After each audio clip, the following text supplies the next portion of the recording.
देखिए, एक तो हमारा सामाजिक तौर पर भाईचारा बना रहे, हम किसी के साथ लड़ाई झगड़ा ना करें, रोडों पे कुत्ते बिल्ली की तरह प्यार से रहें। और वाल्मीकि समाज एक वो समाज है जो हर वर्ग के लिए हमेशा तत्पर खड़ा रहता है। सुख हो, दुख हो, हारी हो, बीमारी हो, कोई बड़ी से बड़ी आपदा हो, सबसे पहले वाल्मीकि समाज का नाम रहता है। तो उस समाज का सम्मान करना भी वो सब जरूरी है।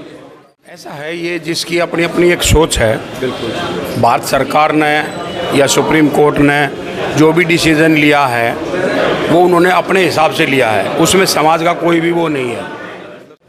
आज से 12 साल पहले मैंने स्टार्ट की थी लिफ्टिंग और मैं नेचुरली 59 गोल्ड मेडल जीत चुका हूँ, 5 टाइम नेशनल चैम्पियन रह चुका हूँ और अभी तक मैंने कोई किसी भी तरीके का स्टेरॉइड या ड्रग्स नहीं लिया। जो अपने बहुत ज़्यादा यूथ है, अपने बहुत ज़्यादा नशे में घुस रहा है। जैसे कि जहाँ मैं रहता हूँ, मैं सुल्तानपुरी जैसे एरिया में, सुल्तानपुरी, किशन बिहार, ऐसे एरिया में तो बहुत ज़्यादा नशे वशे में बहुत ज़्यादा घुस रहे लोग। गली गली के में ठेके खुल रहे हैं।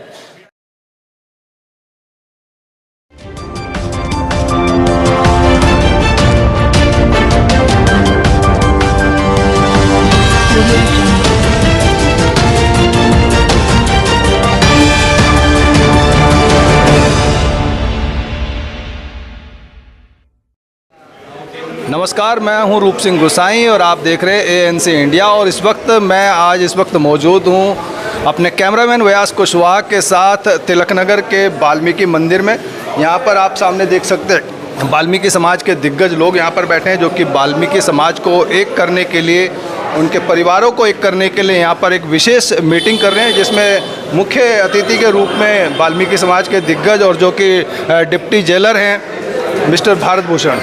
बहुत स्वागत है सर हमारे चैनल में। आज की इस मीटिंग का जो खास उद्देश्य है वो बताएं और क्या डिस्कशन हुआ, थोड़ा संक्षिप्त में बताएं। देखिए, एक तो हमारा सामाजिक तौर पर भाईचारा बना रहे, हम किसी के साथ लड़ाई झगड़ा ना करें, रोडों पे कुत्ते बिल्ली की तरह प्यार से रहें। जो समाज में आज दिल्ली में चल रहा है वो ठीक नहीं है। हम सब एक हैं, हमारे नाम जो गाड़ी भी दी जाती थी तो हमारे 2 नामों पे दी जाती थी, तो इसलिए हमें आपस में क्लेश नहीं करना। जो सुप्रीम कोर्ट ने आदेश दिया है वो एक आदेश नहीं दिया, वो उन्होंने सलाह दी है कि भाई ये राज्यों में लागू हो सकता है, मुख्यमंत्री वहाँ के कर सकते हैं। वो मेन तो पंजाब हरियाणा का ही था, हरियाणा पंजाब में वो बहाल हो गया है और दूसरे मुख्यमंत्री चाहेंगे तो उसको कर सकते हैं, वो मुख्यमंत्रियों पर डिपेंड करता है। इसके लिए इस जो कोर्ट का आदेश आया ना, उसको समझना पढ़ना बहुत ज़रूरी है। दूसरा, जैसे हमारे दीपक पारचा भाई साहब हैं, एक संगठन चलाते हैं टाइगर और ग्रुप के नाम से, वो उनके सामाजिक काम करते रहते हैं, बहन बेटियों की शादियों में मदद करते हैं। जैसे गरीब लड़की है उनकी शादी में मदद करें, और समाज के बच्चों को संस्कार, जैसे अपने बड़े छोटों का कैसे मान सम्मान किया जाए, कैसे समाज में तरक्की की जा सके, और जो बेरोज़गार है उनको रोज़गार भी दीपक भाई देने का काम करते हैं और हमारा भी इनसे सहयोग रहेगा। भारत भूषण जी जो कि आज की इस मीटिंग की अध्यक्षता कर रहे थे, और साथ ही मैं बता दूं कि मिस्टर दीपक पारचा जो कि टाइगर ग्रुप के राष्ट्रीय अध्यक्ष हैं और वाल्मीकि समाज के लिए हर राजनीति से दूर होकर के केवल वाल्मीकि समाज के लोगों के लिए, उनके साथ हुए अत्याचारों के लिए या उनके सुविधाओं के लिए, उनके समाधान के लिए जो है लड़ाई लड़ रहे हैं। और बहुत स्वागत है। और ये जो आज की मीटिंग विशेष तौर से जो है इनके ग्रुप के द्वारा यहाँ पर थी। बहुत स्वागत है सर। क्या आज की मीटिंग को लेकर के उपदेश, जैसा हमारे आदरणीय अध्यक्ष महोदय जी ने बताया, उपदेश स्पष्टीकरण है, बिल्कुल दोहरा चेहरा नहीं है। जो समाज में हम पेश करना चाहते हैं, भाईचारे की नींव रखना चाहते हैं, वही हमारा उपदेश है। सारा सब कुछ तो खैर हमारे बड़े आदरणीय बड़े भाई जी कह चुके हैं, बस फिर भी लेकिन मैं एक बार अपने मुख से ये कहना चाहता हूँ कि अपने भाइयों को मैं संदेश देना चाहता हूँ कि हम सारे भाई हैं और प्यार प्रेम से रहते हैं। कई सालों का ये भाईचारा बना है, इसको किसी एक गलत साजिश का शिकार ना बने। जो भी अगर कोई कार्य, अगर कोई शब्द अगर हम बोल रहे हैं, क्योंकि शब्दों की आज बहुत एक वैल्यू है, तो अपने भाईचारे को सिर्फ बना कर रखें और शब्दों को तोल कर बोलें। ऐसे कटे हुए शब्द ना बोले जाए जो आगे तक लकीर खींच दी जाए। तो बस मैं यही कहना चाहूँगा अपने सभी भाइयों को, और हमारा उपदेश भी यही रहेगा कि भाईचारे को बनाए रखें। रोटी बेटी का, बहन चारे का, भाईचारे का हमारा जो उपदेश रहता है। और वाल्मीकि समाज एक वो समाज है जो हर वर्ग के लिए हमेशा तत्पर खड़ा रहता है। सुख हो, दुख हो, हारी हो, बीमारी हो, कोई बड़ी से बड़ी आपदा हो, सबसे पहले वाल्मीकि समाज का नाम रहता है। तो उस समाज का सम्मान करना भी वो सब जरूरी है। माननीय सुप्रीम कोर्ट के द्वारा जो अभी वर्गीकरण को लेकर के जो आदेश आया था उसको लेकर के भी खास चर्चा हुई यहाँ पर। चर्चा तो है, आप जैसा कि हमारे अध्यक्ष मोदी जी ने बताया, विषय वही है।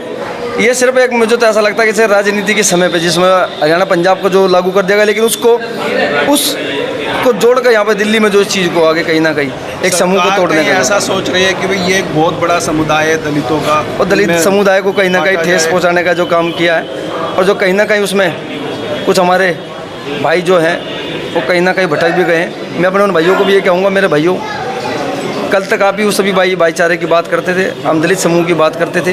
हमारे महापुरुषों का सम्मान हम सभी साथी करते हैं, ऐसा नहीं है कोई एक वर्ग करता है। और समाज का मतलब कोई एक जाति नहीं है, समाज का मतलब कोई एक जाति नहीं है। समाज में हम सब पूरे, हम सभी जातियों के साथ लेकर एक दलित समूह बनता है।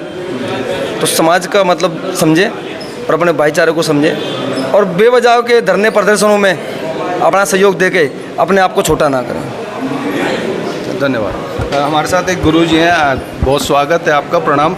अपना एक बार परिचय दे दें फिर जो। मेरा नाम गुरु आरपी सिंह है, मैं चाणक्यपुरी आश्रम से हूँ। तो आज के इस जो मीटिंग को लेकर के क्या कहना चाहेंगे, मतलब क्या रहा और आप क्या विचार रखते हैं इन सब बातों को लेकर के? ऐसा है, ये जिसकी अपनी अपनी एक सोच है। बिल्कुल। भारत सरकार ने या सुप्रीम कोर्ट ने जो भी डिसीज़न लिया है वो उन्होंने अपने हिसाब से लिया है, उसमें समाज का कोई भी वो नहीं है। मतलब समाज के हितों को देखते हुए नहीं लिया वो? नहीं, उनको तो पता है अच्छा। कि समाज को कैसे नीचे करना है, कैसे ऊपर करना है, इनको कैसे यूज करना है। ये लोग उस चीज़ को समझ नहीं पा रहे हैं। अच्छा। अभी जो ये आरक्षण का जो मामला है, आरक्षण क्या है, आरक्षण क्यों दे रखा है, आरक्षण किसको नहीं मिल रहा, कौन आदमी खा रहा है, क्या कर रहा है, ये तो कुछ भी नहीं है।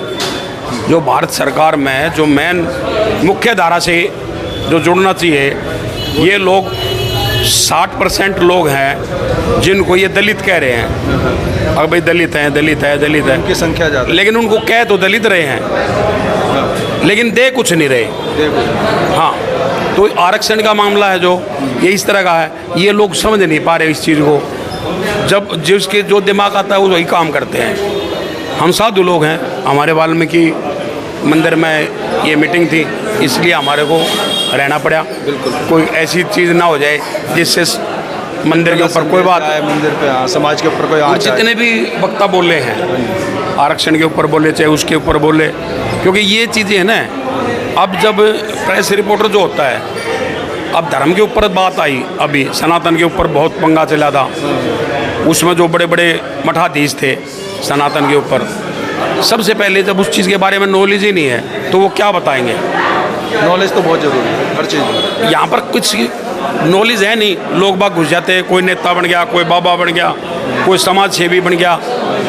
तो इस चीज़ के ऊपर अभी डिबेट हुई थी वहाँ चैनल पे, कई बार आ गए थे, तो मेरे को कहने लगे महाराज जी इसके बारे में बताओ, ये लोग संविधान उठा रहे, मगर ये कि राम वाले हैं, ये उस धर्म को उठा रहे हैं, राम के नाम पे वोट मांग रहे हैं, ये दूसरों ने संविधान उठा लिया, ये संविधान के नाम पे वोट मांग रहे हैं। सब अपने अपने समुदाय, मतलब उन्होंने अपना एक मुद्दा बना रखा है, ना उन्होंने संविधान से मतलब है, ना उनको राम से मतलब है, और दलितों का तो मतलब ही नहीं होता। अपने अपने समुदाय की बात कर रहे हैं, उनको सिर्फ अपने सत्ता के लालच। हाँ, अब जो ये आरक्षण का भी जो मुद्दा है, ये सिर्फ सत्ता का मामला है, कहीं ना कहीं राजनीतिक मामला है। हाँ, क्योंकि भारत सरकार जो है अब इस टाइम जितनी सरकारें सब डरी हुई हैं, क्योंकि सबकी हालत ख़राब है।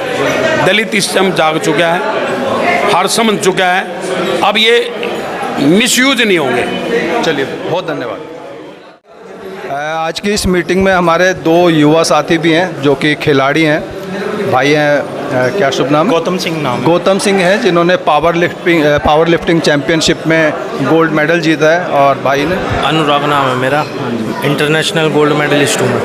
तो जहां आज हम स्पेशली इन भाइयों से इसलिए बात कर रहे हैं कि जहां आज का युवा नशे में या अपराध में बढ़ता जा रहा है, वहीं इन भाइयों ने अपना पढ़ लिख करके अपने शरीर पर ध्यान देते हुए स्पोर्ट्स को चुना और उसमें महारत भी हासिल करी। तो जो युवा भटक रहे हैं उनके लिए कुछ कहना चाहेंगे? जी बिल्कुल, बहुत अच्छा क्वेश्चन पूछा है आपने, और जनरली ये ऐसा होता नहीं है कि लोगों से ये क्वेश्चन ना पूछ करके पॉलिटिकल मुद्दा उठा दिया जाता कहीं पे भी। बहुत अच्छा क्वेश्चन करा है आपने, और मैं ये कहना चाहता हूँ कि जैसे कि मैं आज से 12 साल पहले मैंने स्टार्ट की थी लिफ्टिंग और मैं नेचुरली 59 गोल्ड मेडल जीत चुका हूँ, 5 टाइम नेशनल चैम्पियन रह चुका हूँ और अभी तक मैंने कोई किसी भी तरीके का स्टेरॉइड या ड्रग्स नहीं लिया। और ये प्रूफ करने के लिए एक इंटरनेशनल पावर लिफ्टिंग चैम्पियनशिप हुई थी परकती मैदान के अंदर, जो जी सलाल के द्वारा कराई गई थी। वो वर्ल्ड की biggest natural power lifting show championship हुई थी, जिसमें हर खिलाड़ी का डोप टेस्ट हुआ था, जिसमें से दिल्ली से मैं एक लौता ऐसा खिलाड़ी था जिसने डोप टेस्ट क्लियर किया। पावर लिफ्टिंग के अंदर उस चैम्पियनशिप के अंदर सबसे हाईएस्ट टोटल किया था मैंने 622 किलो। जब मेरे जैसा बंदा, एक बिल्कुल मिडिल क्लास से बंदा आके इतना आगे अच्छा कर सकता है, तो मैं ये कहना चाहता हूँ जितने भी मेरे जिम के ओनर्स हैं, जो भी ट्रेनर्स हैं, वो सब लोग अपने दो पैसे कमाने के चक्कर में किसी भी बच्चे को ड्रग्स स्टेरॉइड ना दें। ड्रग्स स्टेरॉइड के पास कोई ऐसी गारंटी नहीं है कि आप सक्सेस हो जाओगे। किसी भी ड्रग्स में, किसी भी स्टेरॉइड में ये कोई भी गारंटी नहीं है कि वो बंदा सक्सेस हो जाएगा। सक्सेस और सक्सेस सिर्फ मिलेगी ना शरीर और पैसा खराब करने वाली। हाँ, पैसा अपना ना खराब करे। आप देखो मुझे, मैं आपके सामने नॉर्मल खड़ा हूँ, आप मेरे हाथ की स्किन नहीं पकड़ सकते। आप पकड़ के देखिए, कोई भी एक व्यक्ति मेरे हाथ की स्किन नहीं पकड़ सकता। देख सकते हैं कि नहीं पकड़ सकते स्किन। Because why? क्योंकि मैंने बहुत टाइम से जो है ना नेचुरली प्रैक्टिस की है। जब मैं 59 गोल्ड मेडल जीत सकता हूँ, तो क्या मैं देश के लिए एक मेडल नहीं जीत सकता? आप बताइए, क्या मैं नहीं जीत सकता? तो मैं ये कहना चाहता हूँ, जितना भी मेरा यूथ है, avoid steroid and drugs, stay natural, do hard work. Thank you so much. Thank you sir. Sir, जो अपने बहुत ज़्यादा यूथ है, अपने बहुत ज़्यादा नशे में घुस रहा है। जैसे कि जहाँ मैं रहता हूँ, मैं सुल्तानपुरी जैसे एरिया में, सुल्तानपुरी, किशन बिहार, ऐसे एरिया में तो बहुत ज़्यादा नशे वशे में बहुत ज़्यादा घुस रहे हैं लोग। गली गली के में ठेके खुल रहे हैं। हमारी जिम की गली के बाहर ही बिल्कुल एक ठेका खुला हुआ है। तो ऐसी माहौल में बच्चे क्या करेंगे? और ऐसे माहौल में हम इंटरनेशनल गोल्ड मेडलिस्ट, मैंने 2 साल पहले रिकॉर्ड बनाया था इंटरनेशनल के अंदर। वो 2 साल आज अभी तक किसी ने नहीं तोड़ा। और जो 9 साल पुराना रिकॉर्ड था, पाकिस्तान का लड़का था एक, उसका रिकॉर्ड तोड़ा था मैंने। हाँ, वो आज 2 साल हो गए। अब 2 साल बाद मैं खुद ही हाँ, वो बरकरार है। मैं ही तोड़ूँगा अगले साल जाके कजाकिस्तान में। हाँ जी सर। तो चलिए, ये आपने युवाओं की भी बात सुनी, वाल्मीकि समाज के दिग्गजों की बात सुनी, और इन सब बातों को लेकर के आपने जो ये देखा, उनको लेकर के जो भी सुझाव हों, जो भी विचार हों, ज़रूर हमारे साथ साझा कीजिएगा। आपके सुझावों का, विचारों का हमारे को इंतज़ार रहता है और उसी से हमें नई ऊर्जा और प्रेरणा मिलती है। तो इसी के साथ मैं रूप सिंह गुसाई अपने कैमरामैन व्यास कुशवाहा के साथ आप सभी से अनुमति चाहता हूँ। जल्द मिलूँगा, तब तक अपना बहुत ख्याल रखिएगा। नमस्कार, धन्यवाद, जय हिंद, जय भारत।